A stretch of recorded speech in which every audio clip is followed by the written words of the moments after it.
who has been with the Institute for many years, and he has been making various presentations. I don't think he needs much introduction, but I'm going just to say something very small, and if he wants, he can elaborate on his profile as he comes to present. So before starting his own company, Amos was a director of Ernst & Young, in charge of business risk services and human resource advisory services in Kenya, Uganda, Rwanda, Tanzania, and Ethiopia. He has over 20 years experience in governance, audit, risk advisory, and human resource management. There are a lot of other things that are written here about him, but he can identify some of the salient issues that he wants you to know about him. Personally, I'm delighted to chair this session with such an eminent presenter. So let me invite you to come and make the presentation, and also to add anything you wish on your profile. Thank you.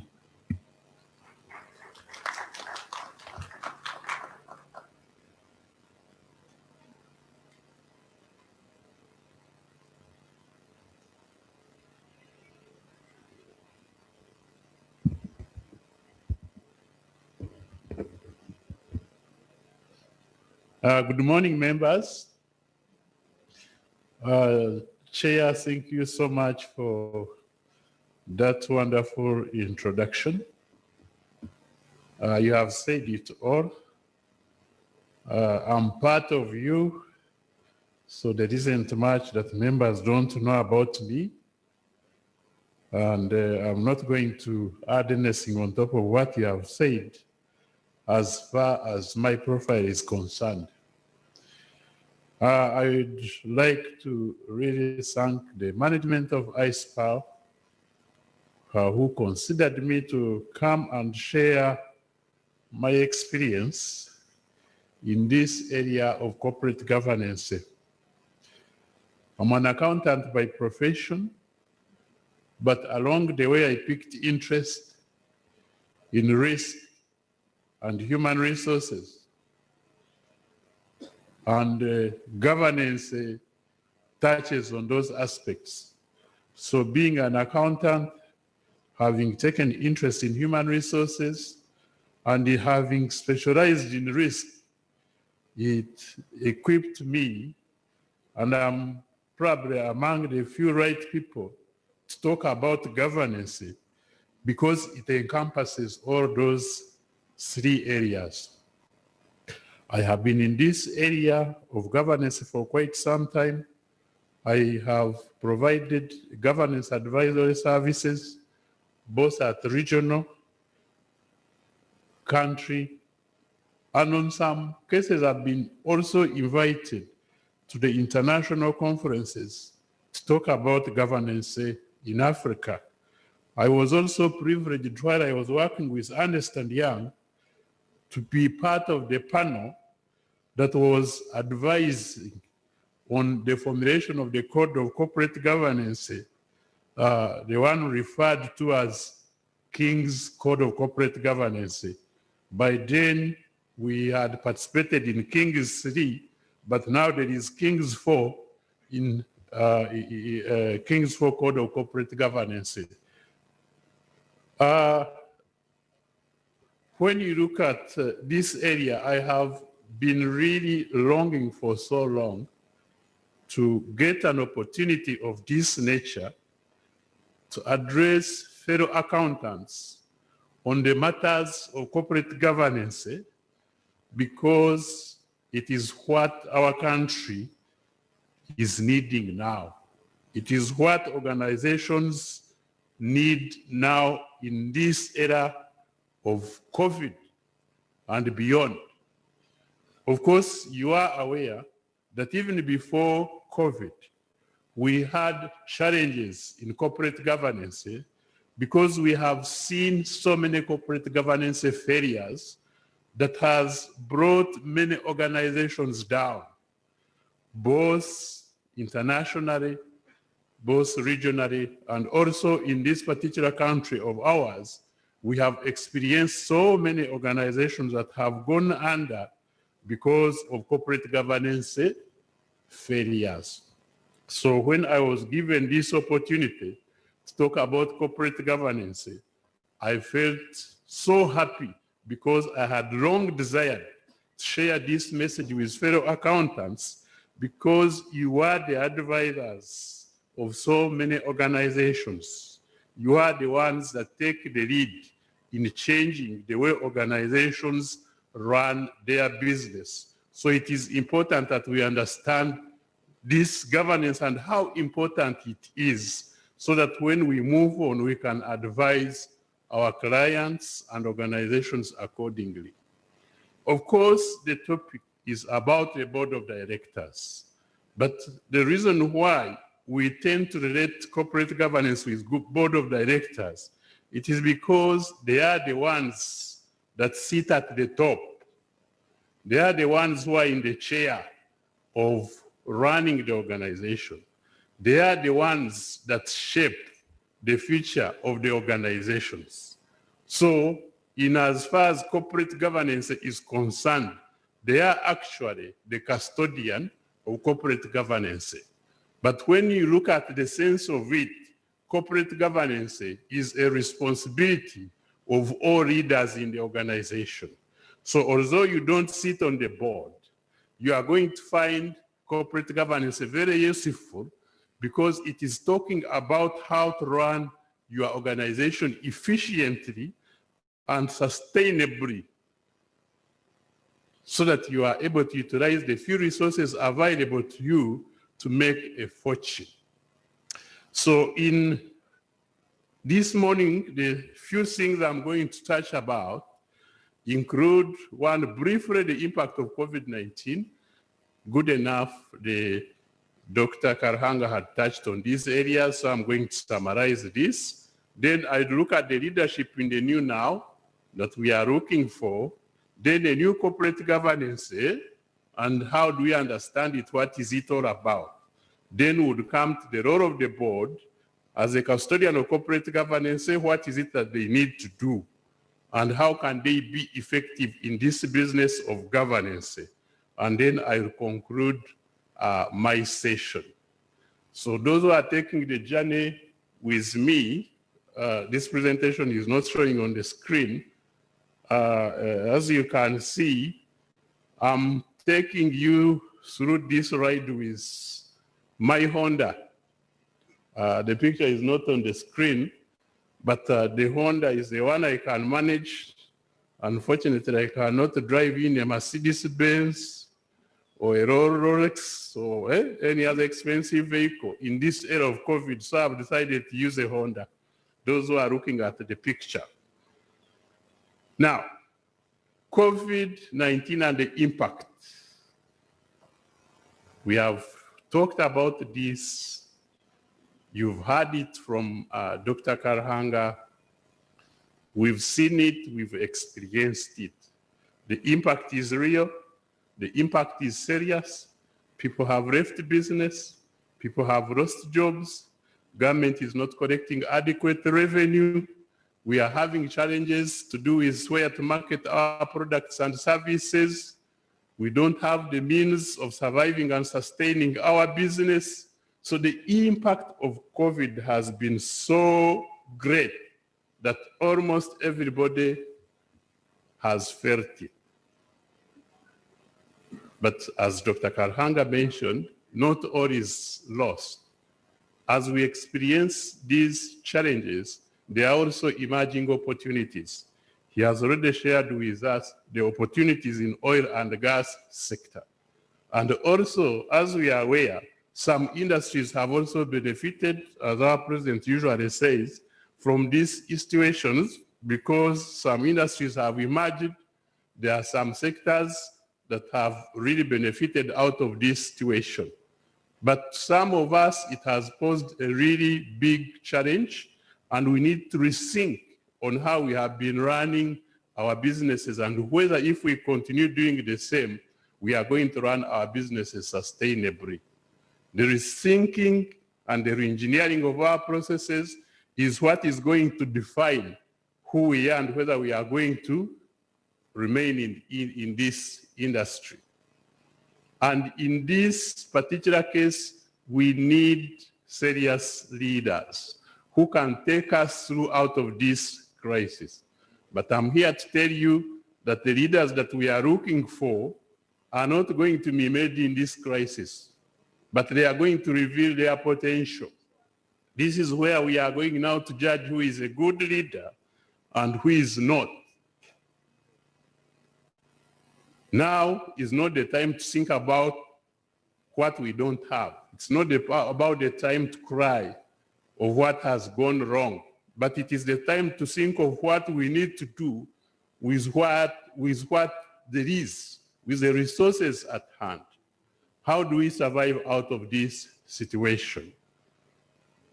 The only thing that you need to focus on is to look at your potential, is to look at the possible opportunities, is to look at how you can shape your business processes so that you are able to withstand the situation that is at hand right now. And this is leadership that is needed. The kind of leadership that we are talking about is leadership with a head, a heart, and the hands. And what do I mean here? The head, to envision the future. Strategize, envision the future, look at the possibilities in the future, and start planning on how to tap on those possibilities. The heart that will inspire and empower employees. Most leaders are rushing to restructure, send employees home. But is that the right thing to do? Are we solving the problem or we are creating the problem? We might temporarily think that we are solving the problem by reducing on the employment costs. But what kind of situation have we created for the community when these people are out there and they are not employed? What situation have we created for the taxpayer, for the government, for the people who have been supported by these employees that have been working for you? So are we solving the problem or we are creating the problem? So we need leaders who can work with hands to explore innovative and agile ways to execute their mandate. So here, three things are really important: the head, the heart, and the hands. So that is the kind of leadership that we are looking for. The strategies that we need to adapt to remain resilient is one, and most important is to do more with less. The resources are now limited. We don't have adequate resources. So we need to adapt means and ways of doing less with more. How do we do this? Of course, we need to invest in cost efficiency strategies in so many ways, in processes, in service delivery, in the way we produce goods. We need to look at cost-cutting strategies. Of course, we cannot avoid thinking technology because that is the way forward. We have experienced this. Technology has not only come in this era of COVID, technology came a long time ago, but we need to fully embrace it if we are to survive this situation of COVID-19. We need to change our business models. The way we have been delivering our business models, they have to change.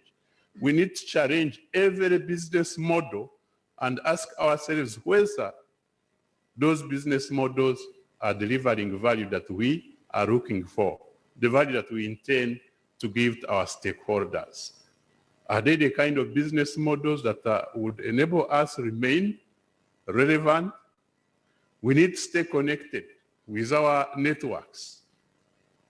We need to adapt mobile strategy and also be virtually visible.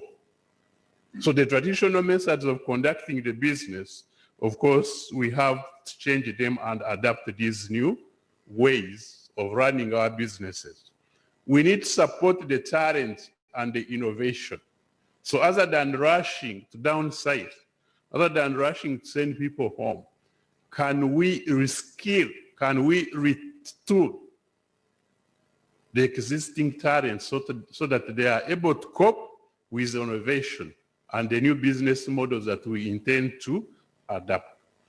We need to become the market shaper, not always the followers. We need to lead the way. As I mentioned earlier, the leadership that we are looking for is going to be revealed in this situation. So can you reveal your leadership abilities and you become a market shaper other than a follower? Of course, we need to manage the mental health staff, their families and friends they are affected. You might see people moving, but they are not themselves. Many more have developed mental problems. So can we provide counseling services and other health-related benefits to bring back these people who have since been lost in this pandemic area? And more importantly, we need to adapt new good governance. And this is my topic today. How do we adapt the new governance? Governance is not new here. Governance has been on for quite some time, more especially following the scandals of 1990s, the early 1990s. We experienced so many scandals, especially internationally, where we saw giants collapsing. And the research that was conducted, those companies collapsed not because they were lacking capital, not because they were lacking adequate manpower resources, not because they were lacking processes and technology, but they collapsed mainly because of corporate governance failures. And I want to remind you of one of the biggest scandals, of course, which you are familiar with, which was Enron. Why we still talk about Enron, it is because of its size and how successful it was. Enron, if you recall, was the 7th largest company in the US. It was among the 50th fast growing companies in the US. Actually, somebody said that the revenue of Enron was more or less the half revenue of African countries combined all together. And that is how big Enron was. Enron was winning awards in running businesses year in, year out. Its CFO, Andrew Straw, was recognized as the best CEO by the CEO and SF4 magazine for 3 consecutive years. The chairman of Enron, Kenneth Ray, was known by the President of the United States, who was John Bush then, and he used to call him Kenneth My Boy. You can imagine the whole President of the United States knowing him by nickname. So that is how big Enron was. But where is it? We are not talking about it lacking capital. It was among the fastest growing, but because of corporate governance failures, Enron is no more. Of course, I've given you that example of Enron, but we have so many examples, including here in Uganda. We have seen so many cooperative banks going. We have seen scandals in the mainstream government. We have seen recent ones to do with, central bank and managing these other banks. So it is a big problem. Because of this big problem, the regulators and the world came in to rectify the situation. And the regulators' response was coming up with so many codes of corporate governance. Those who are specializing in the area of corporate governance, you are aware that we have had so many codes of corporate governance to rectify the situation of corporate failures in organizations. When you look at the UK itself, of course, it came with the most and many codes of corporate governance. In 1992, we had the the Cadbury report. In 1993, we had the Greenberry. In 1998, there was the stock exchange, UK Stock Exchange Code of Governance. Later on, we had the Combined Code of Corporate Governance. In 2003, we had the Higgs report and the Humphrey report. And recently, in 2018, late 2018, we've seen now again they are revising the Code of Corporate Governance, and now we have the combined UK Code of Corporate Governance 2019. In the US, we had the Sarbanes-Oxley Act and the Dodd-Frank 2010 Act, also addressing the issues of corporate governance. Of course, in Africa, represented by South Africa, we've had King's Code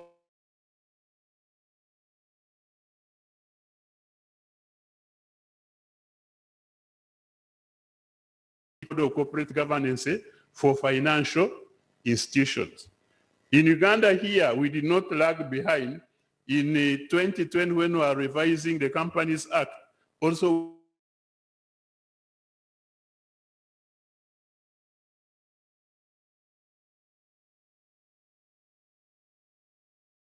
come up with guidelines on codes of corporate governance. So much has been going on in this area of corporate governance, all in the name of looking for best practices to manage the institutions that we are talking about. And we have never gotten it right because the situation is becoming complex. The businesses are becoming highly competitive. They are becoming highly complex. They are becoming technology driven. So you work on the Code of Corporate Governance today thinking that it is comprehensive, only to wake up the following day and you find the gap. So that is why we have been getting so many codes of corporate governance. And that is why in countries like UK, they are talking of combined code. They pick good pieces from all reports to produce the comprehensive combined code. But I'm also here to tell you that in Africa, King's 4 is so far recognized as the best code of corporate governance worldwide.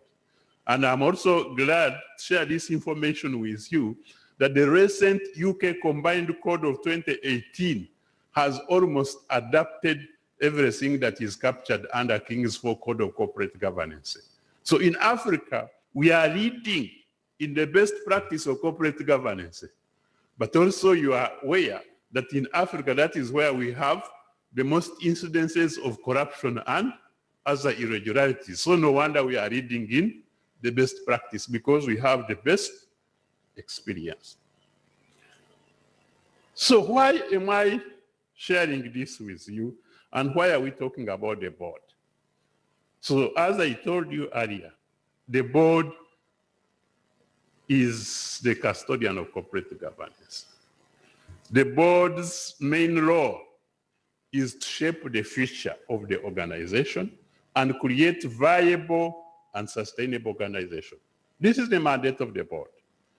We may not know it. I know most of us are on the board, but the responsibility to shape and create a viable organization rests entirely with the board.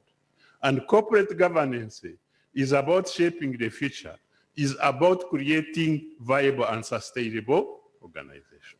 But the board takes the lead. It takes the lead by looking back to look at how the organization has been performing. It takes responsibility by looking inside to see whether we are a good employer or not. It takes the responsibility by looking forward. It is the board that designs the future through strategies that we see that should create viable organization. And also, it is the board that should give direction on sustainability matters. So when we talk about corporate governance, the first thing that comes in our mind is the board. The board is the custodian of corporate governance. But in most cases, and as you may be aware, because as accountants, you must have witnessed this. The board is asleep at the wheel. We don't see the board coming in strongly to create viable organizations. We don't see the board being able to drive the organization the way they are supposed to be. And we have seen in this particular country that actually the people who are put on the board are either the people who are politically affiliated, the people who are known in certain circles, and not the people who are supposed to be at the board as experienced and knowledgeable people. And when they go on board, there is a rubber stamping. They have failed to conduct their fiduciary duty. They cannot question management. We see high-risk exposures in different areas, including high-risk accountant. When they are there, they are fighting for their stomachs, and we experience inappropriate conflict of interest. They team up with management for excessive compensation and follow-up of allowances and trips here and there. It is a nightmare, and that is the kind of board in most cases we see, or we are if we are part of the board. And because of that, what have we heard about people commenting about the boards we have today? People are telling us that the boards we have today are a gathering of efficient people who become inefficient when they gather together as a board. Very unfortunate. When you are appointed on the board, you're a respectable and successful businessman. But when you come on the board, you become ineffective. People are telling us that boards practice either micromanagement at its worst or disengagement. If they are not micromanaging, they are disengaged. They are involved in inappropriate agendas with too many items that they discuss that do not add value or are not linked to the strategic areas of the organization. They are inconsistent in decision-making. And at times, even they make decisions without proper information, which decisions do not help the organization. And when we ask the CEOs on how they feel about the board, this is what the CEOs are saying, that the board of directors are a waste of time. They don't see any value coming out of the board. And it is very unfortunate. We are saying that these are the people on top, shape the future of the organization. And CEOs are telling us that the board is a waste of time, that they do not know the business and therefore they cannot advise. At times they come with too much power and they want to micromanage. They bring in politics in the organization. And we have seen it with some of the few companies around. So if you recall in these particular countries, what was going on in Uganda Road Fund, Uganda Printing and Publishing Company, board fighting with management all the time. And we see it. They come with too much politics. They engaged in ineffective meetings that do not add value to the organization. They are myopic, and they focus on short-term issues. They are disconnected. At times, they don't work with the CEO. So in the process, we have a function that is very ineffective called the board of directors. So what is the problem? What is the problem? And we've seen, given the experience that we have seen, that it is because of this situation that organizations are failing to run their businesses efficiently, because corporate governance is poor. So as I mentioned, this corporate governance thing which we have failed to practice, what is it? Why can't we get it right? Do we even understand it? Or these codes which are being revised each and every day, they have brought in confusion other than the solution. I have told you in the UK we have like 15 codes of corporate governance. You try to implement this, it is revised before you fully implement it. And businesses are feeling it, it becomes costly. So do we understand corporate governance? So what I wanted to share with you this morning, ladies and gentlemen, is what is corporate governance all about and how can we put it in practice. I've looked at so many definitions of corporate governance. We have over 15 definitions. I don't want to take you through, the definitions of corporate governance.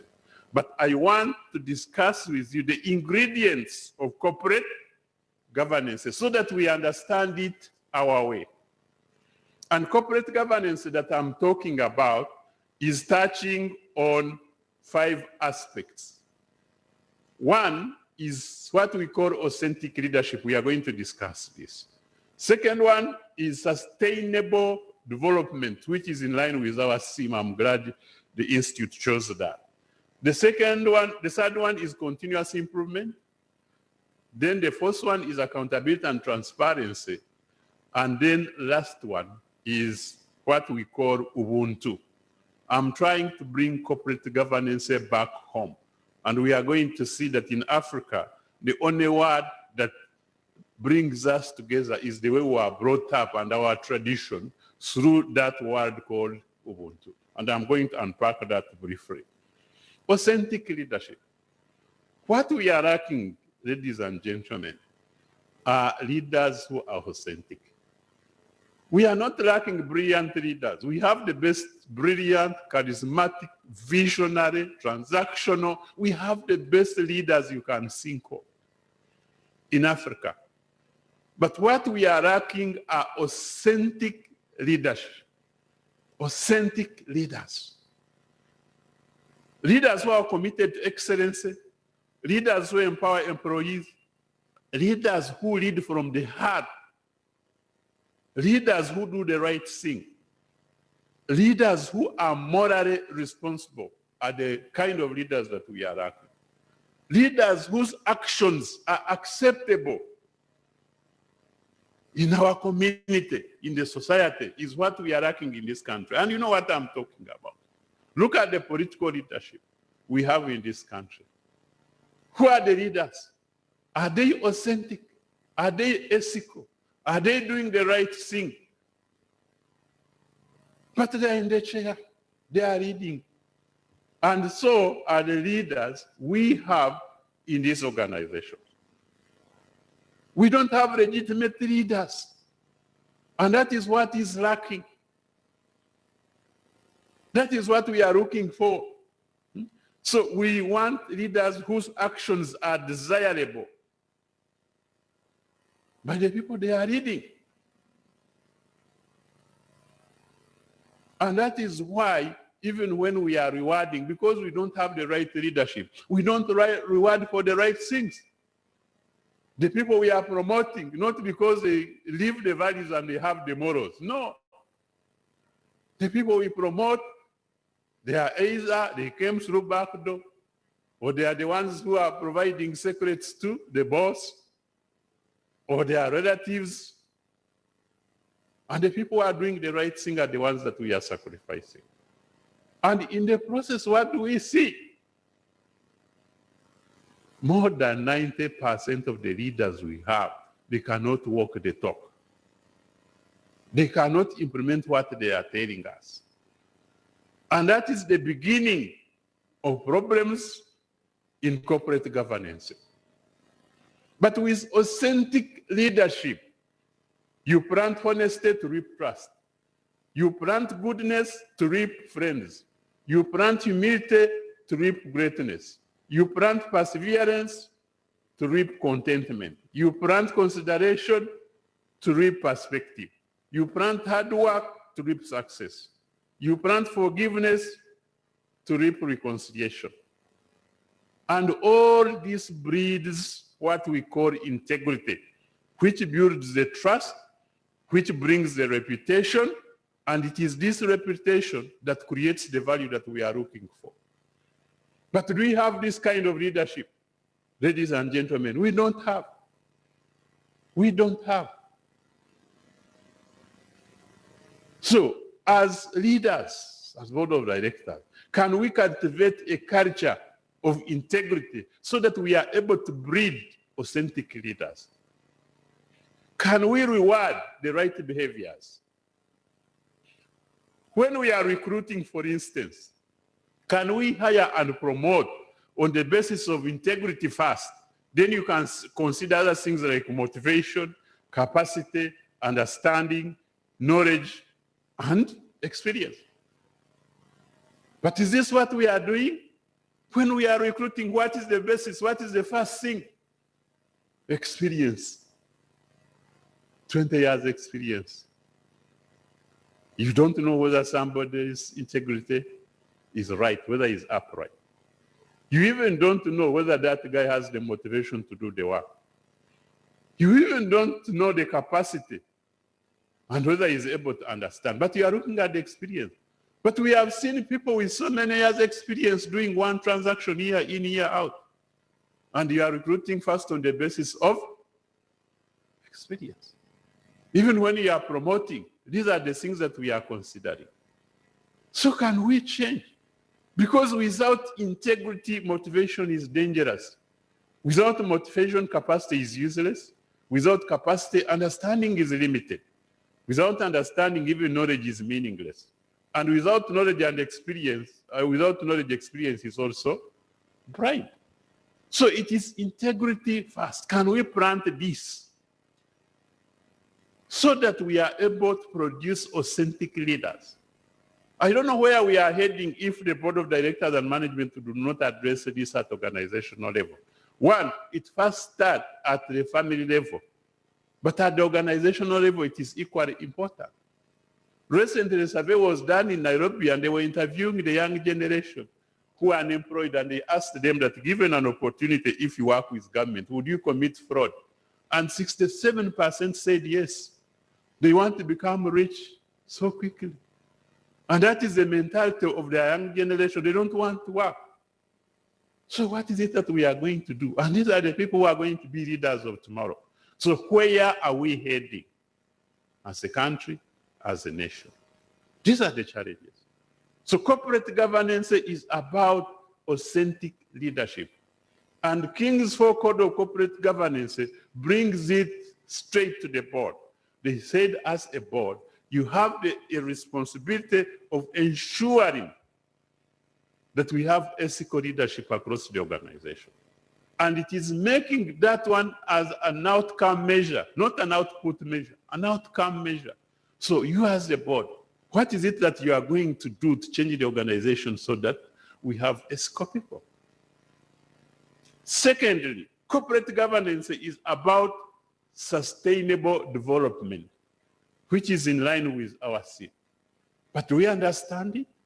What is sustainable development? What is it that we can do to bring about sustainable development? Now, when we are planning, when we are developing our strategies, we tend to look at our organization as a standalone and self-sustaining organization. We only look inside. We don't, in most cases, look outside the organization. So the strategies, just look at how are we going to make profits? How are we going to minimize costs? How are we going to manage the internal resources? But we tend to forget that the organization is having an environment, and that environment affects it. For instance, if we have a neighbor who has been attacked and he has been crying throughout the night, can you sleep? Can you sleep? You cannot sleep. So you have been thinking about yourself, but the neighbor has been attacked. So as you are thinking about your own family, think about also what would bring about peace in the neighborhood. So as an organization, think about the community that is surrounding you. Think about your surroundings. Look at the bigger picture. If you make money quickly and you are cheating the public and they become poor, who will be able to be your customers when they are out of business? You'll also be out of business. But most organizations are quick. They look at short term. They want to make money and jump out. Is that sustainability? So when we talk about sustainability, you have to look at, this is what corporate governance abroad called the integrated thinking. Look at the bigger picture. And there is what they call corporate citizenship. And corporate citizenship is saying that an organization is a corporate citizen. It is responsible towards addressing society issues. You have that role on top of running the organization, because your business is not going to succeed in a failed community. So if you tend to isolate yourself, you're not going to participate in this and that. Whatever is going up there, like recently, we had the riot in the city, and those who are in the city, you are all affected. You have to contribute towards addressing, providing a solution to some of those problems. So you need to see the organization as part of the society, and you need to provide solutions to address society problems. And that is what sustainability is all about. Think big, look at the bigger picture. You must employ critical thinking and explore things. Look at all angles, integrate all available information and possible to look for the solutions that address what the organization is going through, but also that addresses the community needs. And before, of course, we are being misled by the shareholders, and the primary objective of the organization was to maximize shareholder value, and that is what we are all taught. We have to maximize shareholder value, and that is the primary objective of the business. But I want to share with you that all this has since changed. And recently, in the US, 181 companies, biggest companies in the US, they sat and changed the definition and the purpose of the business from making and maximizing shareholder value to improving society issues by looking at employees, caring for the environment, and dealing ethically. The world has changed. It's not about maximizing shareholder value. The objective of the business is to care for the society, care for the environment, act ethically. And this has changed the world. This has changed the world completely. Sustainability is looking at all resources that you are using, that are available to you, and use them optimally, all the resources. Of course, as accountants, our emphasis has always been the financial capital. We focus on the financial related resources. But that is not sustainability. And that is why, as accountants, we have been condemned. We no longer add value to the organizations that we are advising, because we are looking at one area of resources, which is the financial capital. But under sustainability that we are talking about, you have to look at the natural capital. If you look at the rate at which we are degenerating the natural assets, and if we continue like this, and we are not regenerating, we are not planting trees and the rest, we are all going to be in the desert. And all of us are going to be affected. The diseases that we are developing, we are not taking care of the things that we are utilizing. And it is all affecting us. The human capital, it is unfortunate. The human capital is the most important asset. But because it is not reflected on the balance sheet, it is the most ignored. Very unfortunate. Accountants are so fond of, concentrating on controls. And I usually use this example. It is like you're at home. And because of security, you are providing so many layers of security. You have the gatekeeper, could be a guard. You have razor wire. You have locks. Locks at different levels at the gate, different rooms. You have put so many layers of security, but only to wake up and realize that the person you are securing yourself against is the one you are sleeping with in the same bedroom. And that is what is happening with these controls that we are focusing on. The people who are implementing the controls are the employees, and you are not taking care of those employees, the needs of those employees. And you are strengthening controls. When the human capital element is one of the most forgotten. Are we serious? Human capital. Auditors don't look into these areas. Then the social capital, very important. The relationship that you have built over time. When I'm recruiting for a leader, I'm looking for social capital. I'm not looking for the technical person. I'm looking for somebody who would turn around my business and get market for my services, isn't it? And this is the person who has built networks, who has social capital. But do we nurture this capital? Do we have programs to take care of these networks, these relationships? Then how about the manufactured capital? One of the most ignored area by accountants, which is so absurd. Because we talk about corruption, but corruption is in manufactured capital more than any other area. If you look at the rate at which government is losing land, you cannot imagine.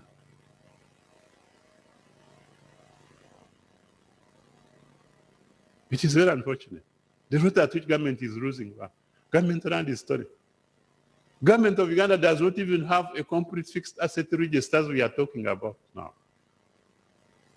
If you look at the rate at which government assets are misused, the vehicles,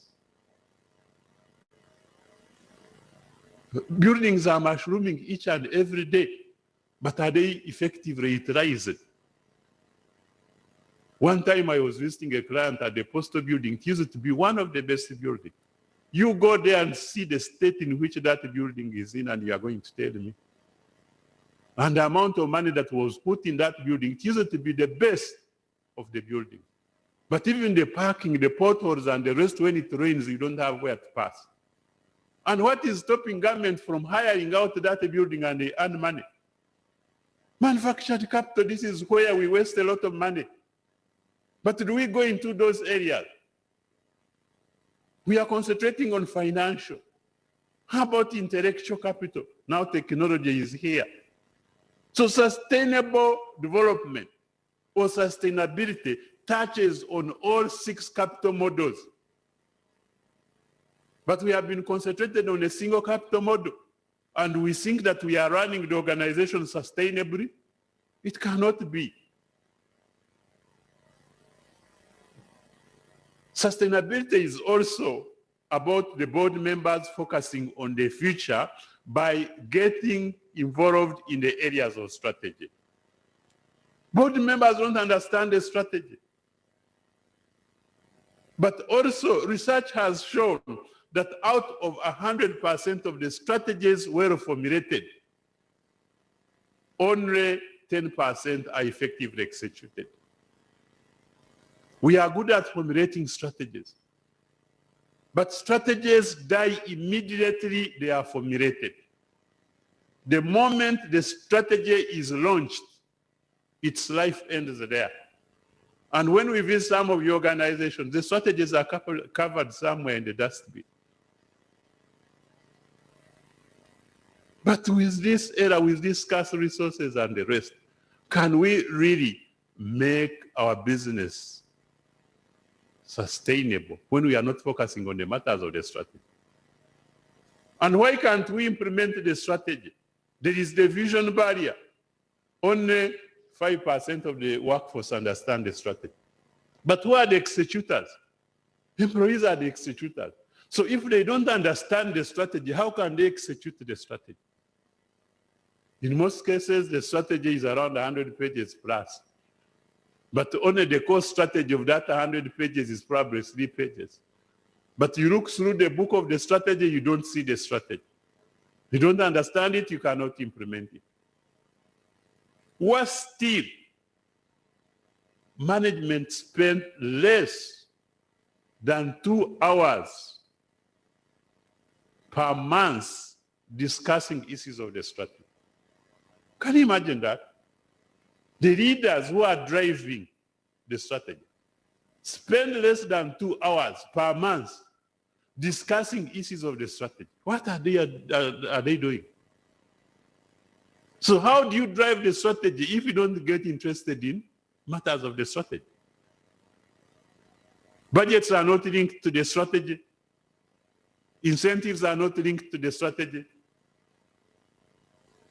So in other words, the management and the board are asleep in the area of strategy. And we cannot run our organizations like this. Business cannot continue. Now we have COVID, we have competition, we have all these challenges. So how do you make the strategy loud to be heard enough, visible to be seen, convincing to be believed, and memorable to be remembered as a board? So these are the matters that should interest you. The board only gets interested in the matters of the strategy at the development stage when they are approving it, and they don't know any other thing. So as a board, the first agenda and the permanent agenda should be the strategy. And if you want, you can make it the only agenda. Because you are there to shape the future of the organization. And you crafted that future in the strategy. And the strategy, as I always share with my colleagues, is a living document. But we tend to think that once we have developed the strategy for 5 years, we wait for another 5 years to develop another one. No. Like COVID has made most of the strategies useless. It's a living document. So you as a board, can you institute controls to make sure that you are in charge of the strategy? Keep monitoring whether the assumptions on which the strategy was formulated are still valid. Look for special alert that may have affected the strategy. Then continue demanding for KPIs to get the comfort that the strategy is being implemented the way it was supposed. And if not, where do we have the problems?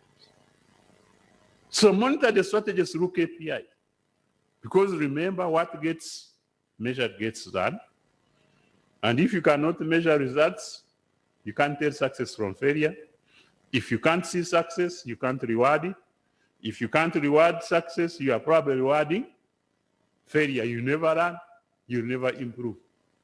So that is the biggest problem. So in COVID-19 pandemic era, ladies and gentlemen, can all our efforts go to strategy? Another area of corporate governance is about continuous improvement. Many of you have seen this continuous improvement. I can tell you that the strategies, the methodologies, the business models you used yesterday cannot work today. And that is the reality, because the world is changing so fast. You cannot believe it. And I wanted to share with you this message from the Nokia CEO when he was handing over to Microsoft. You remember Nokia? Uganda used it to be a Nokia market. Where is it?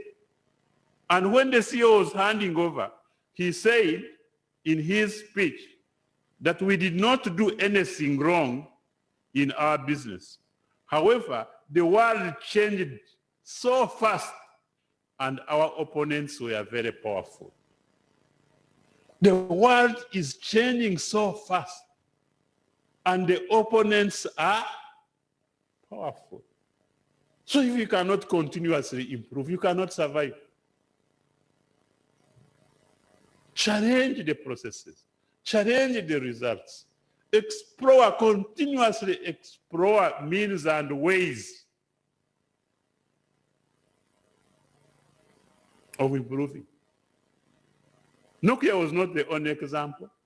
We used to have Kodak here. It used to be reading. Where is it?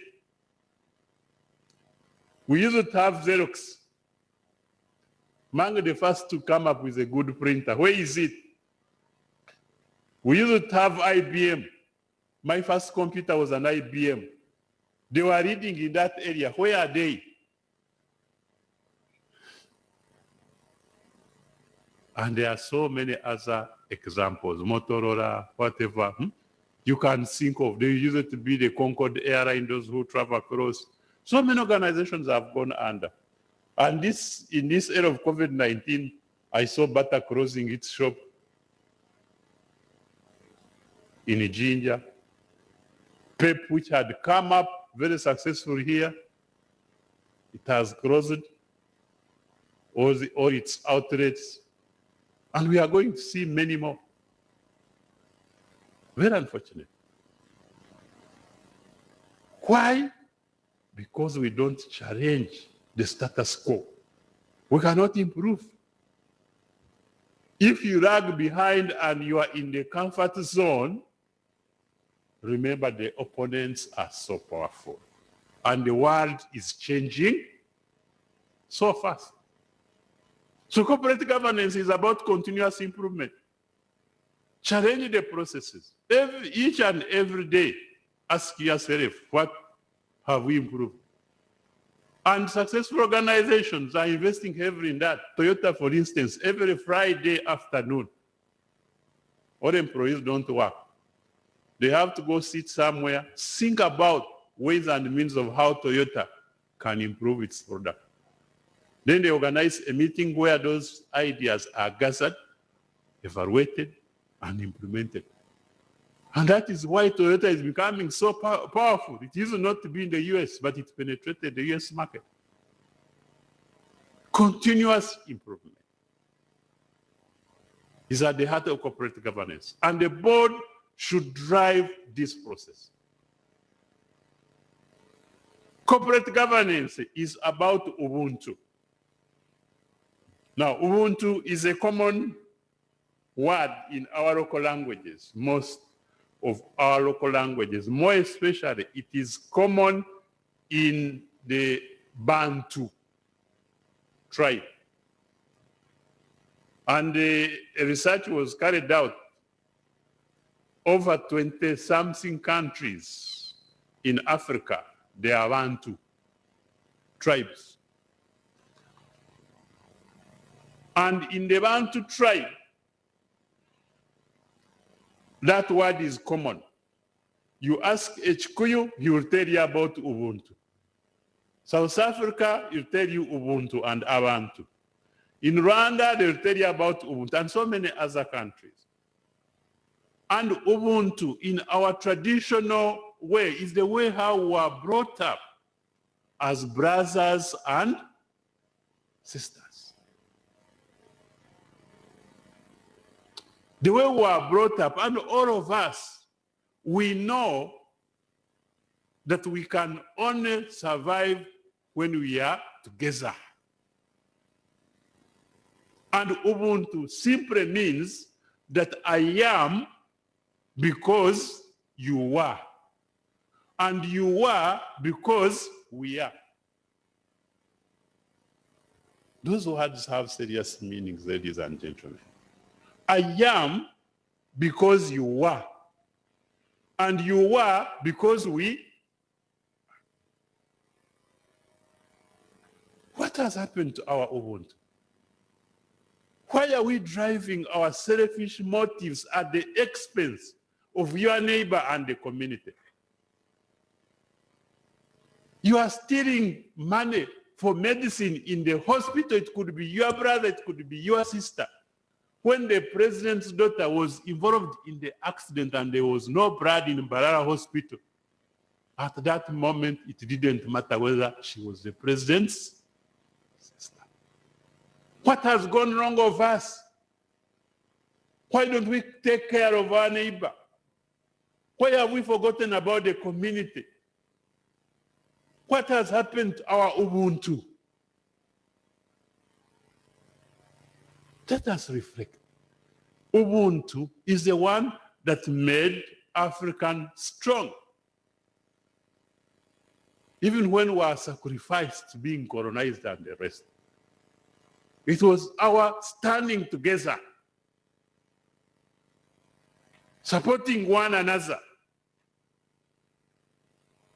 We were concentrating at the universe. We were promoting brotherhood. We were looking at caring, sharing, respect for one another. What has happened? We were looking at ourselves as a community with strong solidarity and bond, what has happened?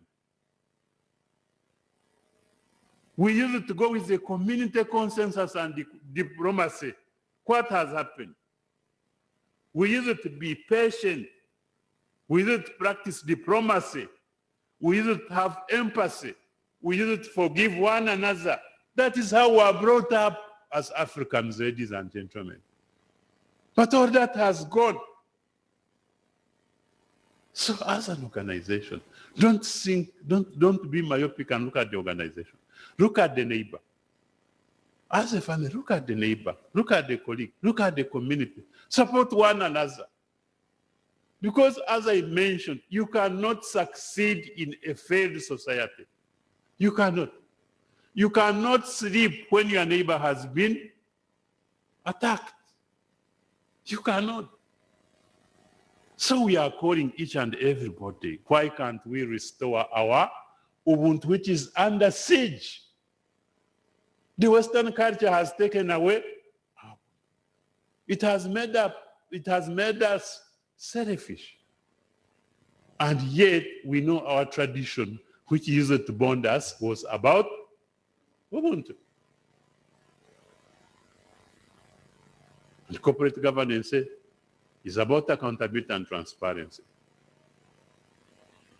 The accountability that we are talking about is one with responsibility for your actions and inactions.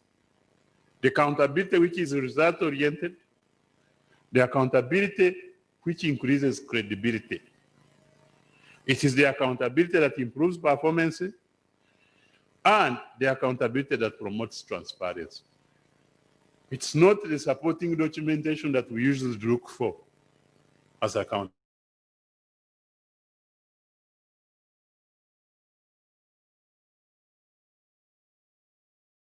That is why of recent, you've heard about integrated reporting.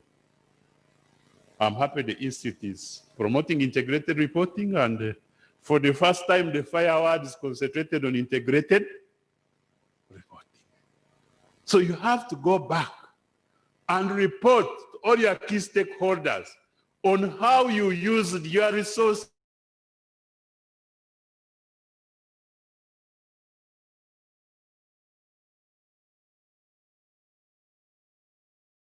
That's what integrated reporting is all about.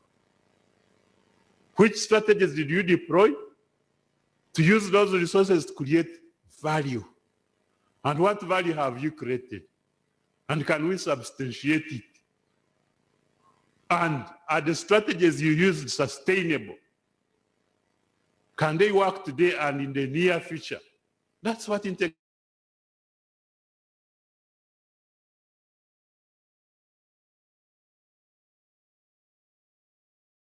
Financial statements have been confusing the society. They have been confusing the users of accounting information. They were not getting any useful information out of that. And that is why the world has adopted integrated reporting. Those standards are complex. People don't understand them. But I want, in simple terms, I gave you resources. How did you use them? What value have you created? What strategy did you use? That is what people are interested in. So you need to come in strongly and support integrated reporting to promote accountability and transparency. So as a board, all these are under your custody. Your role is strategic direction, as I mentioned. Your role is oversight and risk management. Your role is policy. Your role is accountability. And your role is to look at the bigger picture of sustainability. And these days, more than ever, under King's Code of Corporate Governance, the board should focus on outcomes, not outputs. We no longer want to hear, we sat 6 times in a year, so what? We have these meetings, so what? And these are the things we report in the report. No.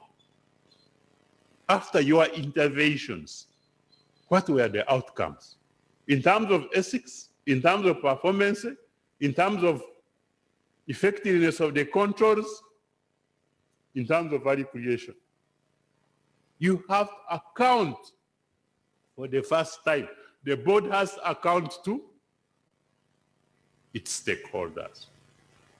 You have to demonstrate that you managed to get those outcomes as a board. And for you to be effective in this area, please focus on the bigger picture. Focus on the bigger picture. Stop micromanaging. The biggest problem of the board in this country and outside is micromanaging. Stop putting your efforts and energies on non-petty issues. The board wants to be involved in each and everything. We do appreciate when you are in your own business, you are the doers. But as a board, you provide oversight. Hands off if you want to be effective. Because the moment you are involved in doing, there is nobody to do your work. The moment you are involved in the execution, who is going to provide oversight over what you have done? So stop micromanaging. Look at the bigger picture. Discuss things to do with the future, to do with the mission. Get involved in only high-level policy issues. Concern yourself with red flag issues and the watchdog issues. Focus on the bigger issues. So always ask yourself, should we be looking at this? Should we be doing this as a board? Given our expertise, put most of your energies on the matters of the strategy. Avoid being pushed to have so many things discussed, and at the end of the day, you cannot achieve anything. Things are too many to discuss. The meeting is designed for 4 hours. You cannot finish them. You rush through them, and in their process, you approve wrong things. Use the board calendar.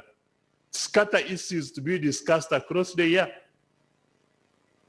But in most cases, even ask yourself, who is driving the agenda? Who brings things for discussion on the table? In most cases, it is management, because the board doesn't know what to do. You should develop your own agenda. You should take responsibility as a board. Shaping meeting agenda is one of the most important things.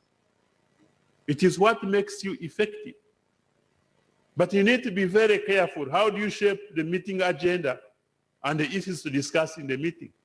First of all, you need to understand your area to do with the strategy and high policy issues and oversight. Secondly, you need to demand for the information that you need, not the information management wants you to have. There are different things. There is information you need, then there is what these people want to feed you on. Thirdly, you must have the right board papers. Board papers. You are given a board paper. Somebody is presenting, introduction is taking 3 pages. But the introduction is about your organization. Do you need that information? You go through methodology, it is taking 10 pages. By the time they finish the methodology, you are bored, you are tired, and you have lost interest. And that is a board paper. These are the things that kill the effectiveness of the board. Manage the meetings. Previous minutes, they should not take more than 5 minutes. People should have read them. They were saturated in advance. Only discuss the follow-up issues. Issues of the strategy should take 2 hours. Information for nothing should take only 10 minutes. Somebody is bringing manuals to implement a policy. Why should that one concern the board? You are discussing the manuals to implement the policy as a board. Then there are so many things that you are obsessed with, like recruitment, execution. You are directly involved. Who is going to provide oversight over that process? Please, can we appreciate our role? Then the board politics. Very, very important, which has killed the board. I have told you that individually you are appointed as successful people. But when you are in the boardroom, you become ineffective. Because of the politics. You have different backgrounds. We have lawyers on the board. We have accountants. We have IT people, different backgrounds. Lawyers, their nature is to argue. Even in the boardroom, they tend to argue. How are you going to manage that? Then there are people who come with their own interest. And they want to divert the board. So you need a good chairman to foster a culture of open dissent, who can engage the board constructively, who should make sure that the board avoid conflict of interest. They work with everybody. They promote teamwork. They consult widely. All the information you need comes on time. So that whatever you are doing, you are able to evaluate, you are able to bring everybody on board, and you are able to create a climate of trust and respect among the board. Board dynamics have also killed the board. So we need to look for a way of managing the politics at that level. It is a challenge. It's a long journey. But we cannot manage as a board. We cannot manage, I repeat, to repeat the mistakes of the past when we have the challenge of COVID-19 pandemic that has drained even the little resources that we have been having. We need to be more efficient than ever. And the board needs to restore that confidence. The board needs to be in charge. We need to feel the board. But the leadership and management should also support the board in this initiative. Because we are talking about so many things here. But if you have weak leadership, the board cannot achieve anything. If you have weak internal audit function, the board cannot achieve anything. If we have poor risk management function, the board cannot achieve anything. The board can only be as effective as those processes in place. I've been talking about micromanaging. At times you don't blame the board. They are appointed on the board and you find a huge gap. Internal audit is weak, risk management is not working, leadership is having a problem. So what can the board do? They jump in. You know, the board is supposed to relax and rely on 5 lines of defense. The board can only work through the lines of defense. Strong leadership, strong internal audit, strong policies in place, strong assurance providers like external audit, so that if they are lacking anything or they are looking for anything, they go to those lines of defense. But when you find the lines of defense are so weak, you delve in, study the situation, and that is what we're experiencing. But in the process, you start fighting with management. So management needs to strengthen the lines of defense. Board needs to support the major functions of internal audit and risk management. Very, very important. So in conclusion, ladies and gentlemen, can the board come and take the chair, build trust and credibility, which has since gone, respect the honor that he was given to become a board member, create a culture of openness and honesty by leading by example, set the tone at the top, build a climate for ethics by you yourselves doing the right thing, provide authentic leadership, be loyal to your company, and avoid the conflict.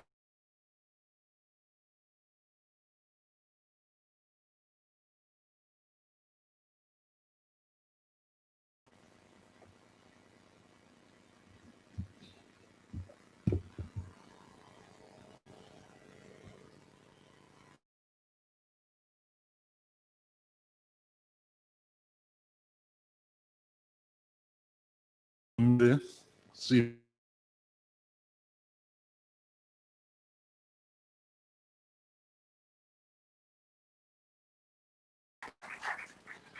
I was asked to make this announcement. The owner of this car, UAS 379G, left the lights on, so your battery might be drained. That is your car. Please go and attend to it. Now, the role of the chairman is not to come and make a summary or another presentation, but I felt trickled by Amos's presentation. Corporate governance is my pet area, and in fact, my PhD is in corporate governance, and I read I've read most of the corporate governance guidelines all over the world. I've been following up and so on. And I've been on a number of boards, government and private. And I also started off by looking at the guidelines, policies, principles, and things that the board is supposed to do.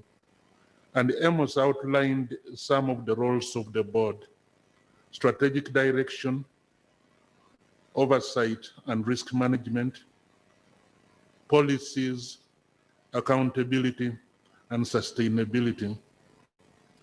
And he started off by telling us that what we need is to have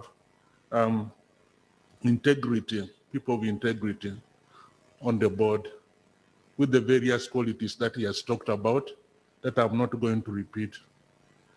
I think in addition to integrity, we need people with the proper judgment, people who can make proper judgment. That integrity and judgment go together. These days, my focus has not been so much on systems and laws and regulations.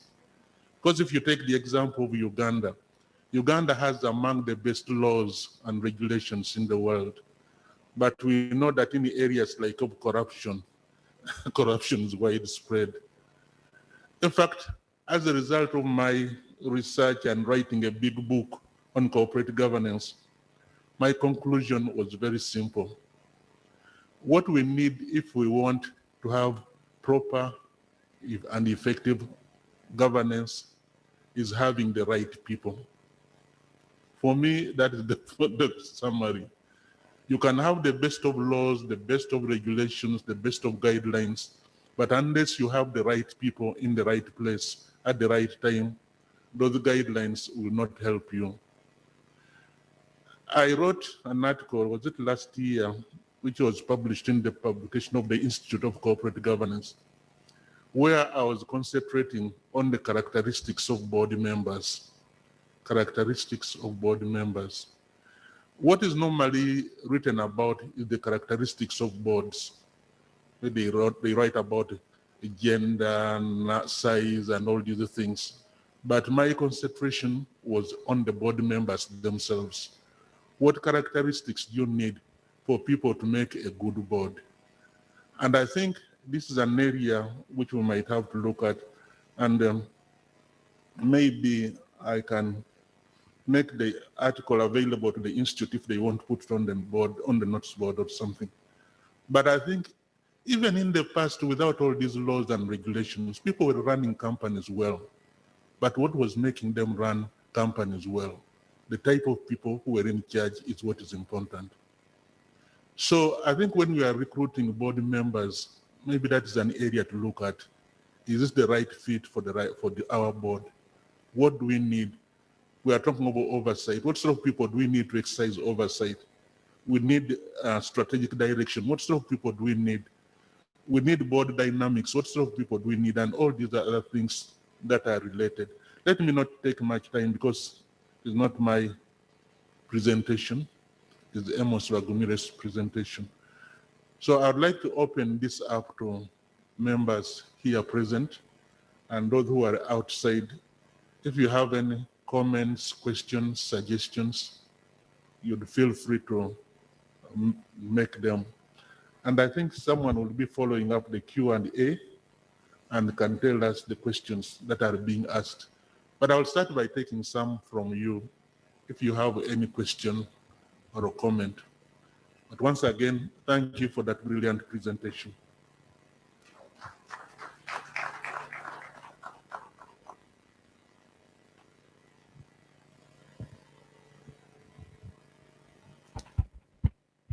Yes, please. The microphone.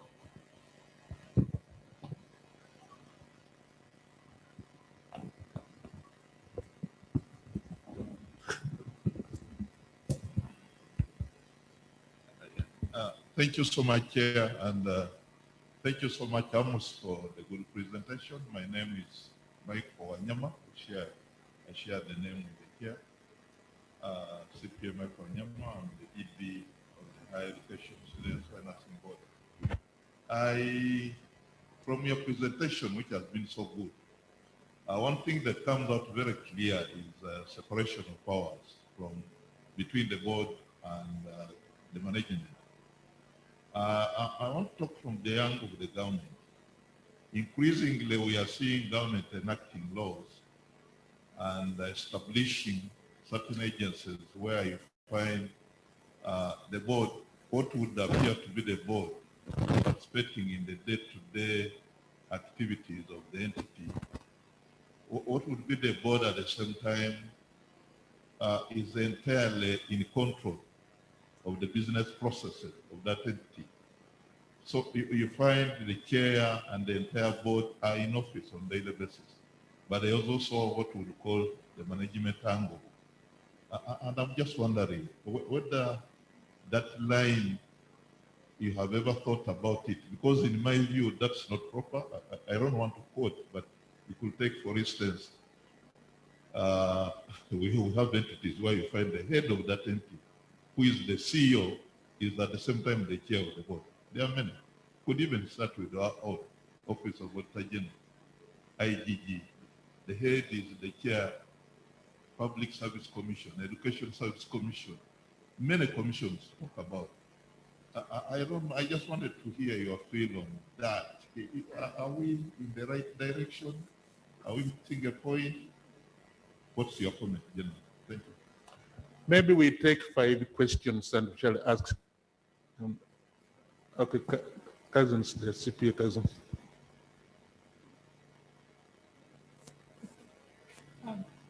Fine Cousins, I'm partner at BDO East Africa. One of the things that I think sort of neglected is the fact that many people are made directors just because we need some directors, and they really don't have the training in the role and responsibility. There are some countries, I believe, where you have to actually be qualified to be a director. Do you think we should do something like that in Uganda? Okay, then. Thank you very much, Mr. Amos Bagumire. My name is Joseph Yamusha from Amsterdam.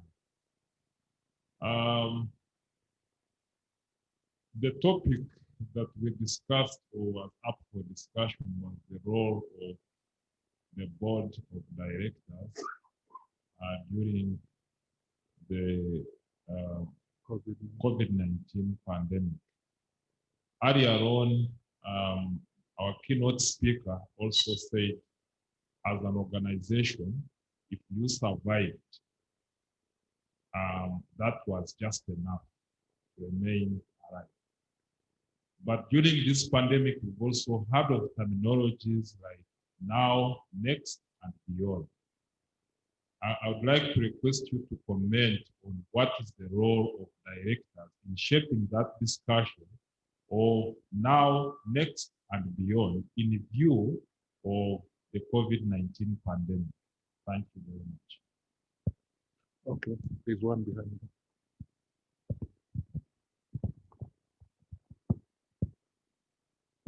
Thank you very much, Chair. Amos, thank you very much for that presentation as well. My name is David Jeffrey Util. I run some 2 schools in Lira in the north of the country. I'm also a board member of Housing Finance Bank. Currently, I'm the chair of that board. In your presentation, you painted an extremely bleak position of how boards are run, generally in Africa, but perhaps maybe more specifically in East Africa. I wanted to find out whether in your research you have not come across any example at all where you could point out, particularly in the private sector, where boards perhaps do a lot more to practice the kind of principles that you have given us in the presentation. Thank you. Okay, one more. What about this side?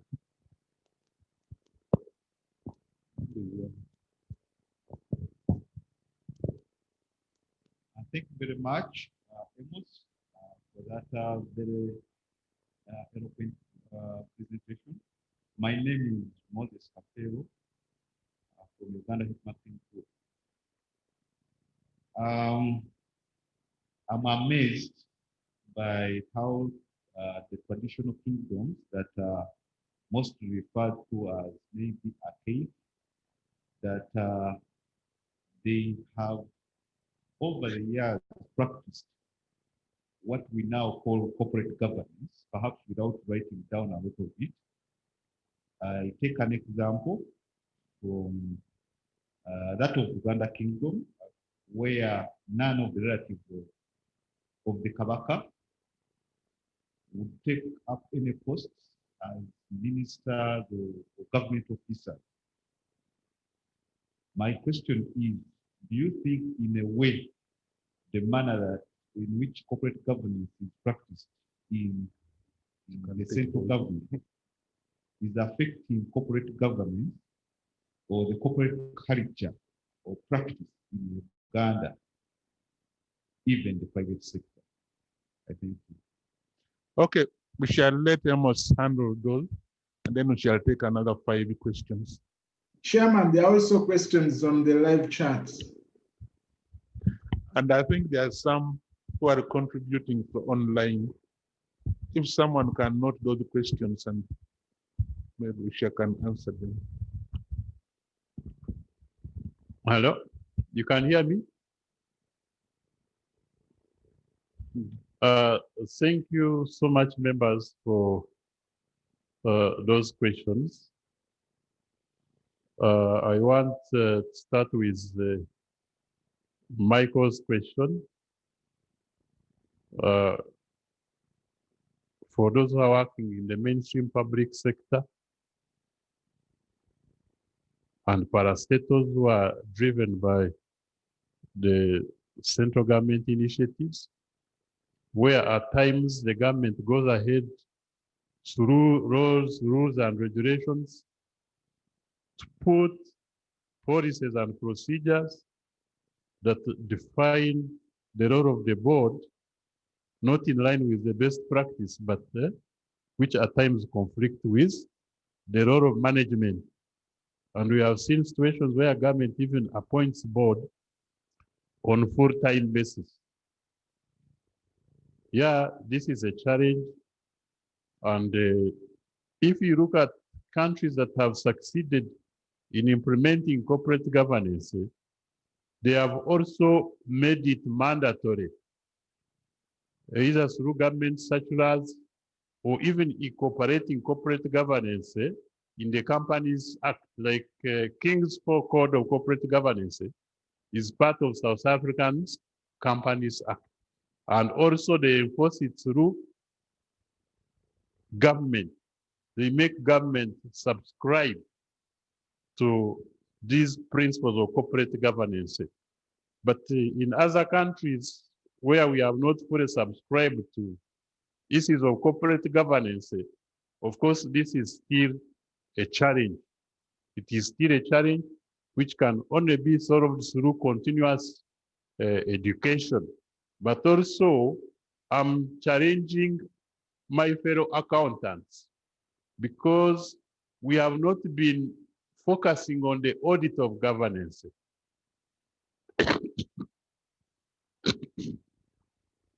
So we focus on other aspects, more especially to do with financials, but accountants have not been focusing on the audit of governance, because if we are doing that, the reports that we issue would be informing the decision makers so that eventually we influence the process, we influence the political leaders, and through a policy, we have also corporate governance embrace.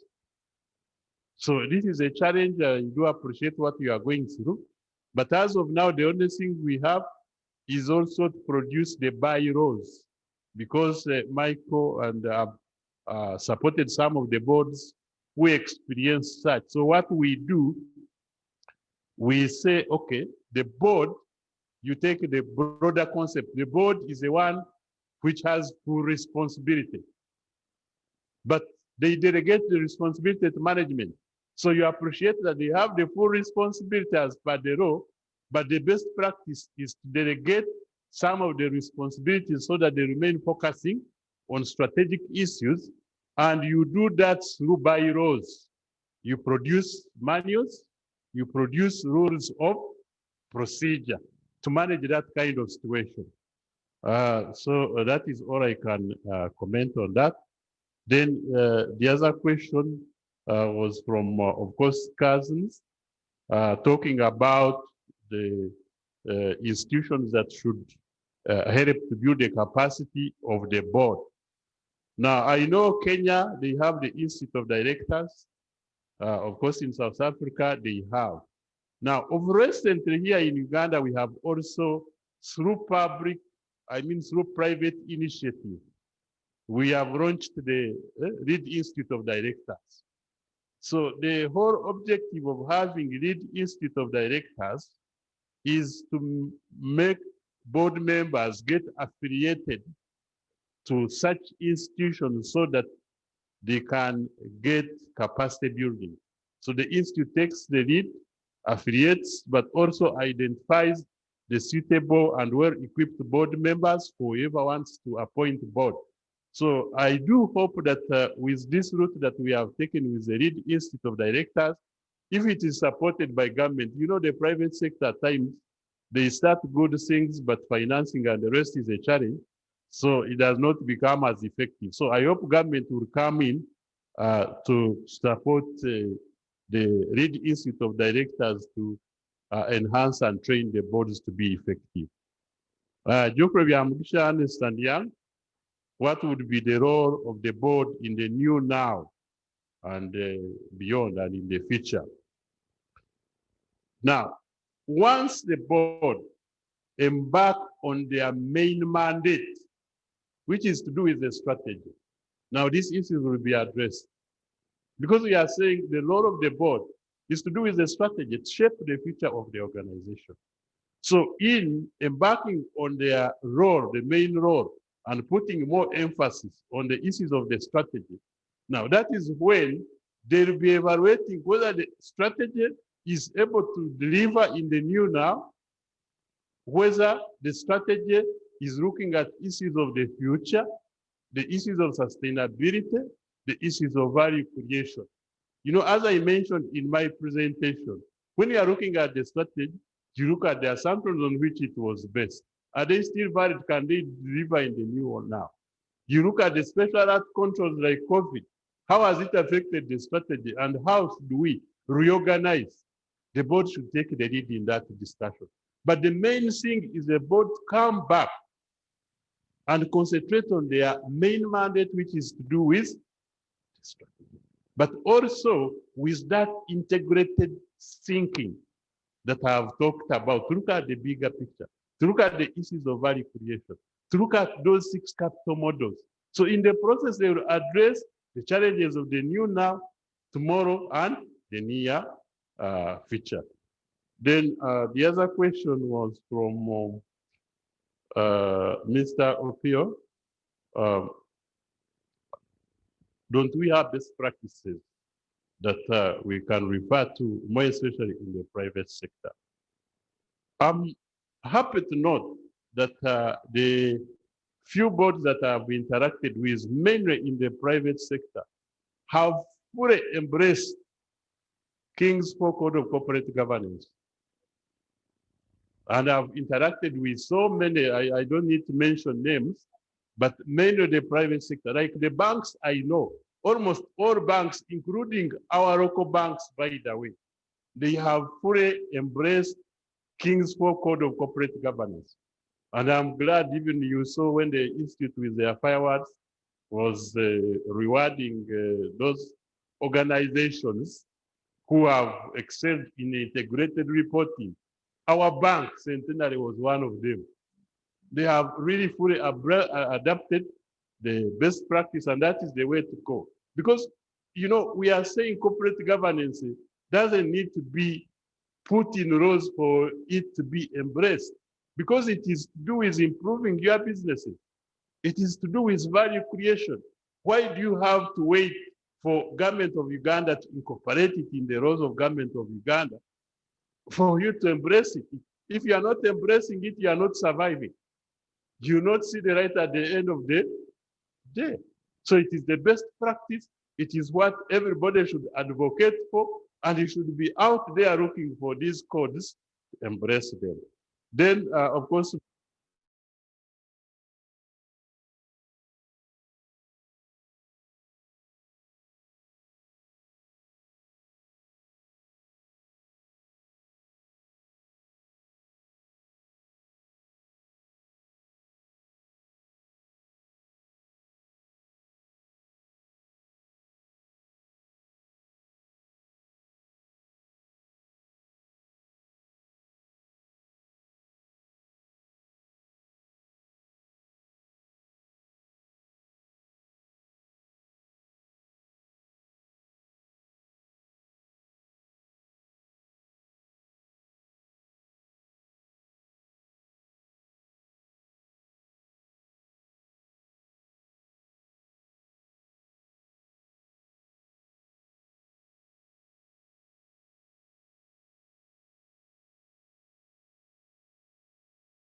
practice would be for government of Uganda to adapt the code of corporate governance so that they take the lead, because they are the ones governing this country.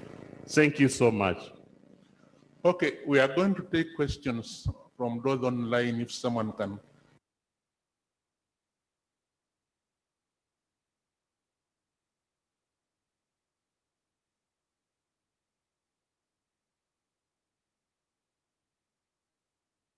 Written codes or laws, but our cultures and traditions have accepted ways of doing things. And I think those are the ones that can, I mean, centuries over, we have had good leadership in various organizations, but these are mostly based on what is accepted, the culture, the traditions. And I think those can also be guiding principles for our tradition. Even for our clans, we have clan leaders and accepted ways of regulating this. So I think corporate governance is wider than what is just written in laws or articulated publicly. Okay, here are some of the comments. Maybe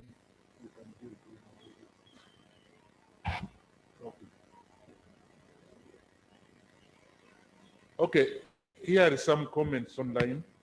There are situations where you have a very powerful shareholder, highly powerful board, which leaves management in a lock-up situation with the inability to execute. How do you address that? That is one of the questions. There are situations where you have a very powerful shareholder, highly powerful board, which leaves management in a lock-up situation with an inability to execute. How do you address that? That is from anonymous attendee. Then there's one from Constance Taka. Is it possible to share these slides after the seminar? Suppose the institute will take that up. Again, anonymous attendee. The timing of the message is just in time. Suppose the one who's sharing slides. Then Solomon, he copied. Up. It has gone off.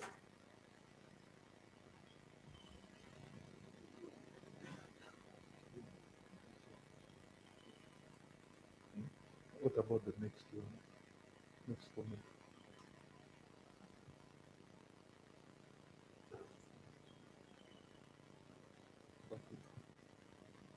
All right. So there are other comments, but he's going to share them. So I Can could go be ahead. answering this.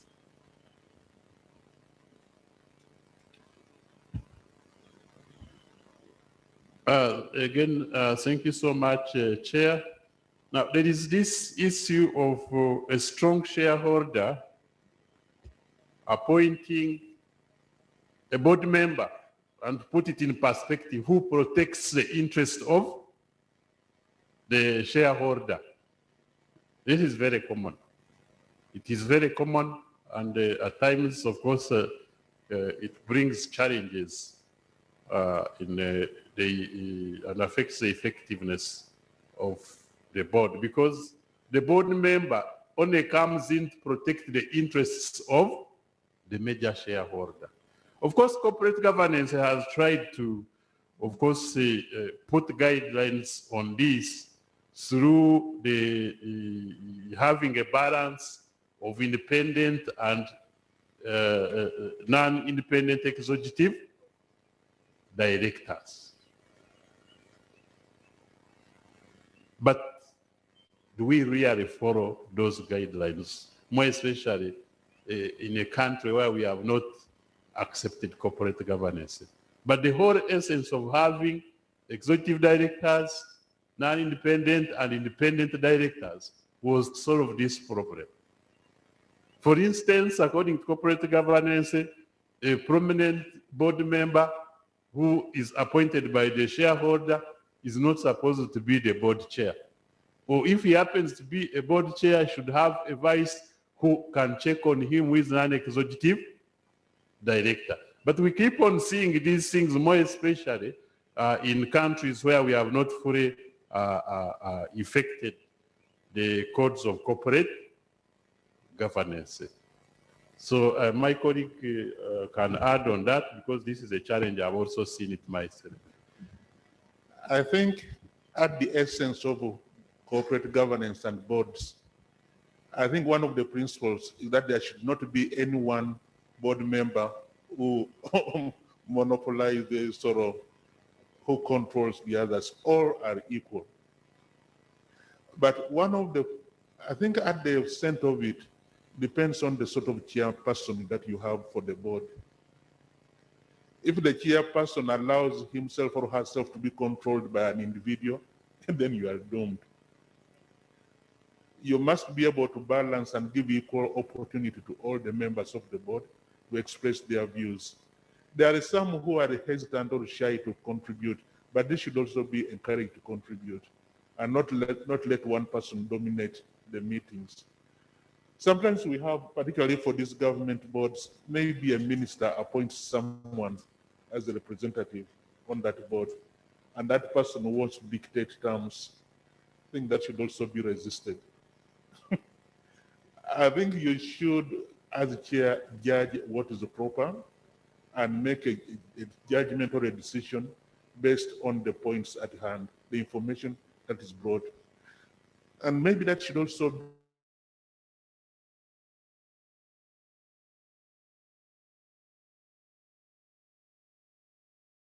maybe the information is not enough, or there's too much information.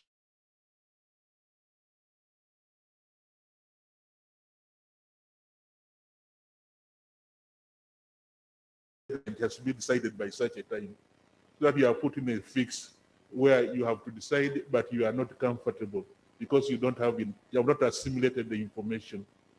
For me, I always resist that. Said if you come late, you can as well wait. I will not allow myself to be bulldozed. So I think get enough information that will help you make an informed decision.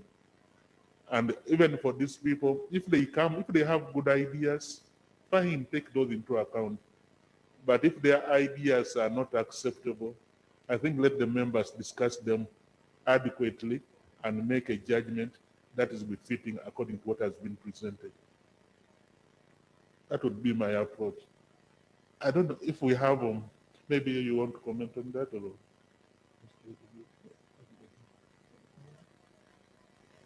I think what he has said, I totally agree with him. But also this issue, I've been looking at some of the revisions which are coming soon into the revised code of corporate governance. And this was one of the serious issues. Actually, what we are going to see in the near future is the process of recruiting directors on the board. Is going to be very rigorous, very transparent, very competitive. You know, this, for most organizations, they had laxed it. So you find that the shareholders were at liberty to appoint the board members they like or they wish. But so some revisions which are coming now, which we are going to see in the near future, is that this should stop. The process should be very competitive. You go to the market, you look for the best, and they will be the ones to be board members. But also there is the question of the relationship between the board and the executive. The chief executive and particularly the chairman and particularly the chief executive, their relationship should be harmonious and that of assisting each other without letting some, maybe, I think the chief executive should not be treated just like an ordinary employee, but should be given respect, but let the person present and justify whatever he or she wants to be decided upon. Maybe some of us are on boards where you are a chairman and you are supposed to write a letter of appointment, the chief executive, who will be earning 25, 30, 40 million a month, and for you are earning maybe 3 million a month. And this chief executive will come and do you favors. Now, I think I can get you this and that to influence you. Please be people of integrity. Are there comments online? Yeah, sorry, yes.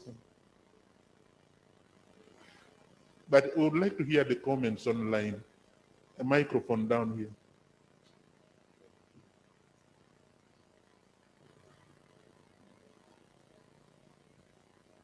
No sanitizer for the microphone, so I will disturb you. You hold it for me.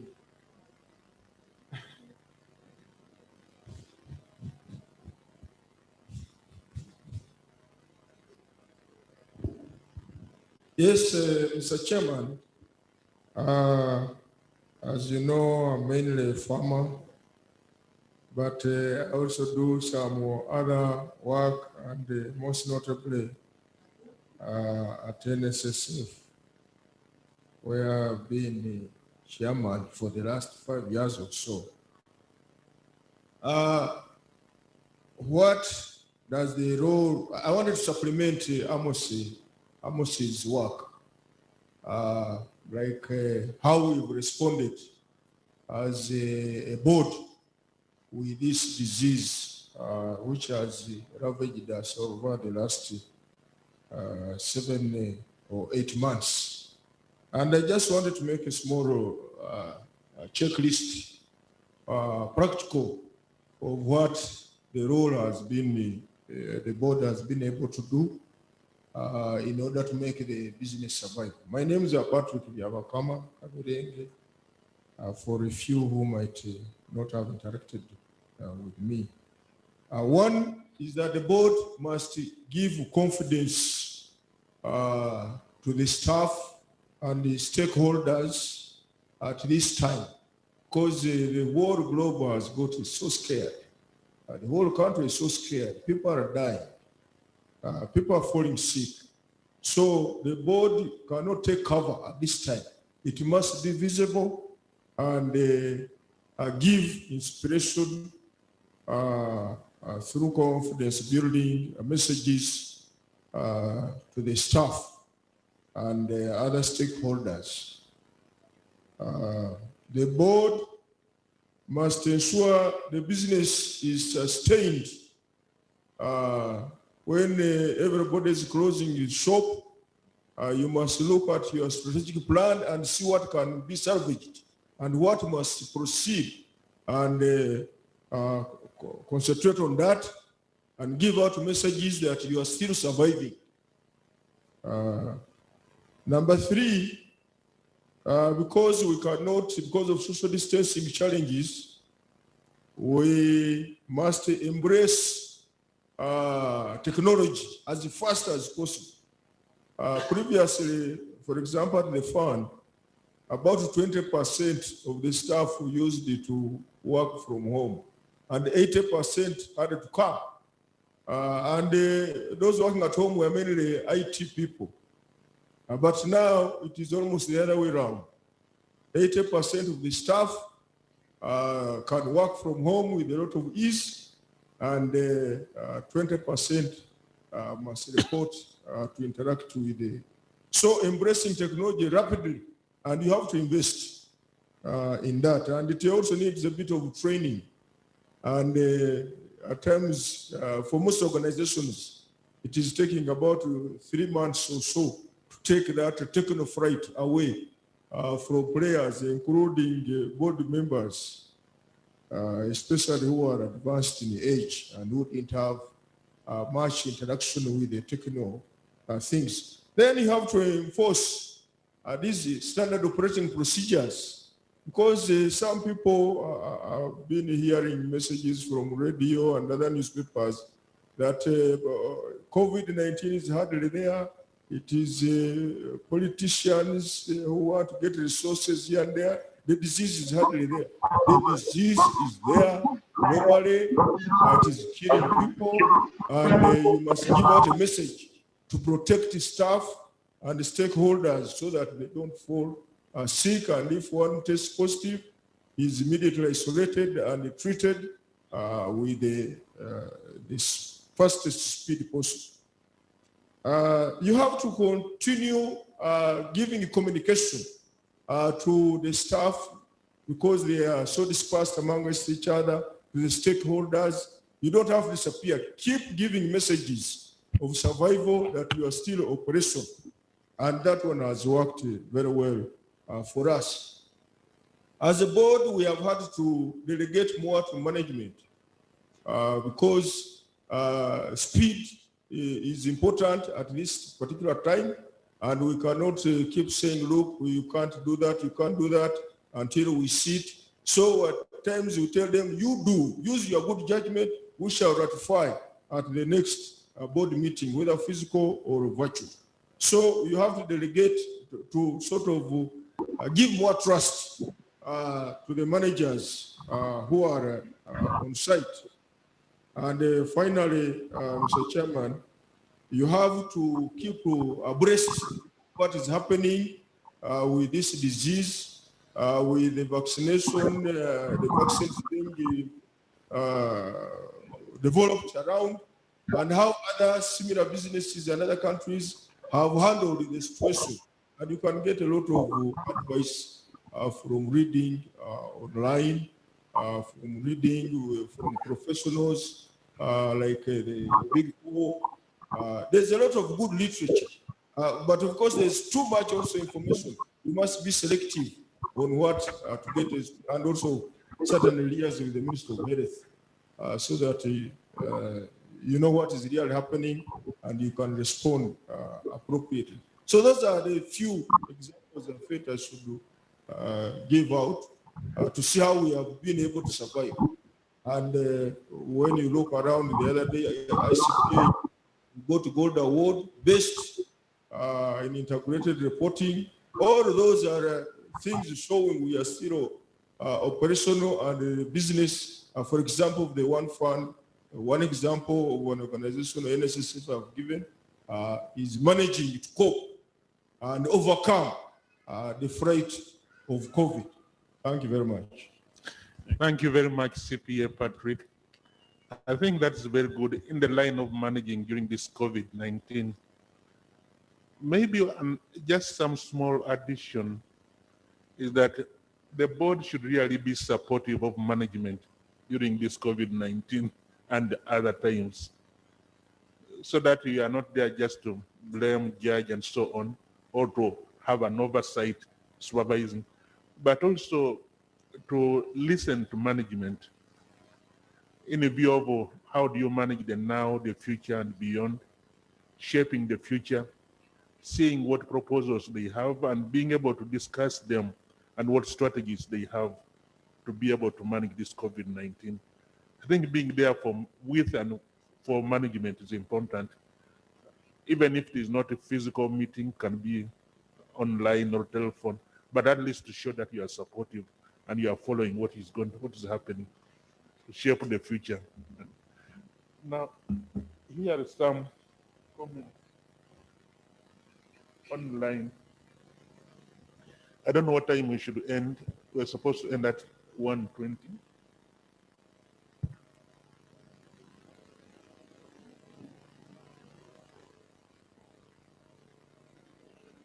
On corporate governance, the majority of leaders don't work for the organization. Instead, they work for themselves in those organizations. This is very unfortunate. Actually, this is a comment I also got when I was doing my research, that some board members come and they just want to know about their allowance. And once they have been given the allowance, they will say yes, yes to everything. There has to be harmony between the board and management. We had cases where the board chair said we have the funds to pay savers. Then the following day, the MD says there is no money to pay savers. Is this a good corporate governance? Bit of ad hominem here. Then Irene Glover, what advice do you give to a board appointed under guidance of an act of parliament or professional body without considering the presentation from other technical areas, and they have to embrace corporate governance? I don't know where this is coming from. That is it. If you'd like to address those, you want to look at them? First of all, I'd like to thank Patrick for making this thing much more practical, sharing the practical experience. As I mentioned in my presentation, this moment needs leaders with a heart, leaders with a head, and leaders with hands. The heart is to be considerate, more especially about the employees. Of course, the head is to get much more involved in driving the strategy. And the hands is to be seen that they are part of the team and they are moving together. But what Patrick has really brought, which should be really be a reference to the rest, is the spirit of teamwork. You know, for the first time and in this era, we need the board that can effectively work with management.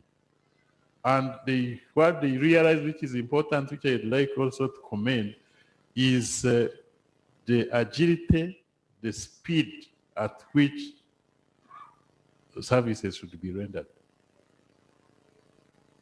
and the flexibility. And that flexibility still comes to, you know, understanding each other, teamwork, allowing management to take initiatives which can be rectified at boards in the future meeting.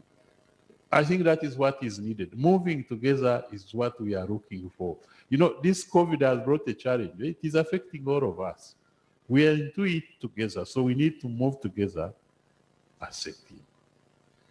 Then from the online, those who are saying what we do is the board who are not interested in these things. Of course, as a best practice, I do recommend, as a best practice, minimum, I do recommend that boards should have reference governance manuals. Boards should put in place rules of procedure on how they should conduct their meetings. It is very, very, very important. But most boards don't have this. But if we can advise boards to have rules of procedure, if we can advise boards to have the way, the bylaws on how they conduct their business, then this would, in the process, change the way we do our board business. But also we are reminding board members that the world is changing. I told you that under King's 4, now they are requiring boards, first of all, you have seen it in integrated reporting, to account to the public on how the board processes have also created value. And particularly King's 4 is talking about board reporting on outcomes, on ethical culture, on good performance, on sustainability, on legitimacy. So you have to go back to account to the public. So if you are relaxing and you are not doing much work, now what are you going to report on? So these are the checks and balances which are coming in strongly. But the only arm which has been missing is the audit, both internal audit and external audit, to audit governance and report on governance. Do you see how the board now would be in catch one? Because these people would also come and look at your processes, your practices, and whether you are able to achieve the intended outcomes. So we feel through this, if for instance, this fraternity of accountants would come in and also focus on auditing governance and report on some of these irregularities, we are going to see a lot of improvement. Thank you so much. Okay, there is another comment here. How would you incorporate corporate governance on local governments, especially councillors who won't be sworn in local languages or language of the land?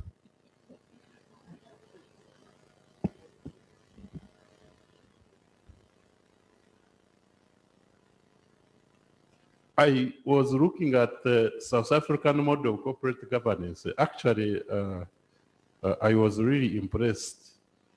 The local governments in South Africa practice corporate governance more than the private sector. And I was really, really impressed. And of recent, I was looking at local government authorities also producing integrated report. And I was really touched. You know, it is about leadership. We are talking about these codes and codifications. They can easily be translated into local languages if the leadership is so willing. So I don't think that the issue is language.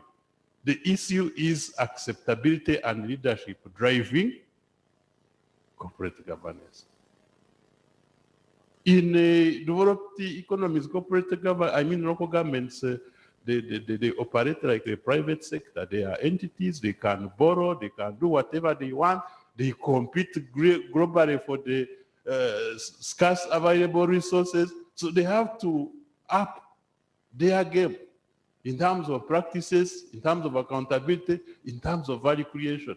And when you look at the concept, by the way, of value creation, it applies more to local government and central government because we are talking about public good. So are you increasing it? Or you are taking the little that there is? So it is about leadership, and once leadership is willing, then these local governments could as well practice good corporate governance. Thank you.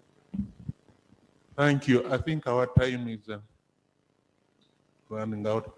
Unless there is some burning question at the back there for people who have not talked.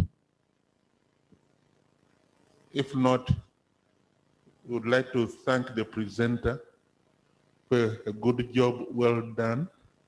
think has been very enlightening. Thank you very much for the presentation. I'm told there's some appreciation for the presenter, which will be presented. So maybe Mr. Sebe can say something about it.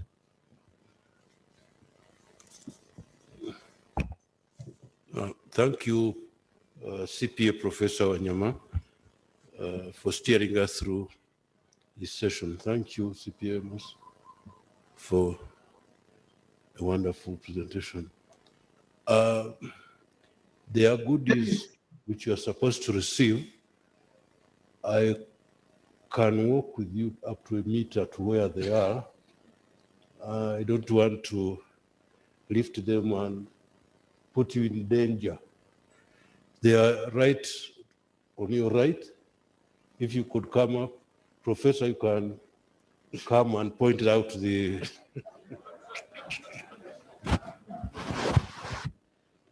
these are the items. A sanitizer is available. If you want to sanitize your hands, you can hand them over. If not, he can pick them up by himself. Thank you so much. I think there's, you can. What? Yeah, it's okay. So about like the pack everyone got, so almost it's getting twice as many as you people got. Thank you. Yeah, and now it's now time for our lunch, but there are some few housekeeping issues. I want to inform you, to advise you that we have internet connectivity here. When you get your internet, whatever you call it, wherever you log into internet, the password is so simple, it's the CPA. Now, the slide of questions which we wish to use more, download Slido,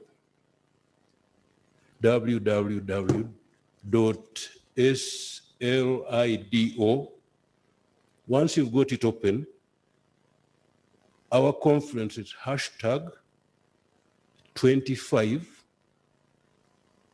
ICPAU AS. It's hashtag 25 ICPAU AS. All those letters are uppercase, capital letters. And then you'll be able to send in your questions to whoever is presenting. We have lunch in the tent behind me and in front of you. There are 2 service stations. Now, the same reason that we are trying to discourage verbal questions from you participants, that first of all, it gives you an unfair advantage to the people who are attending virtually, because the session chair can see your hand and some of you wave them very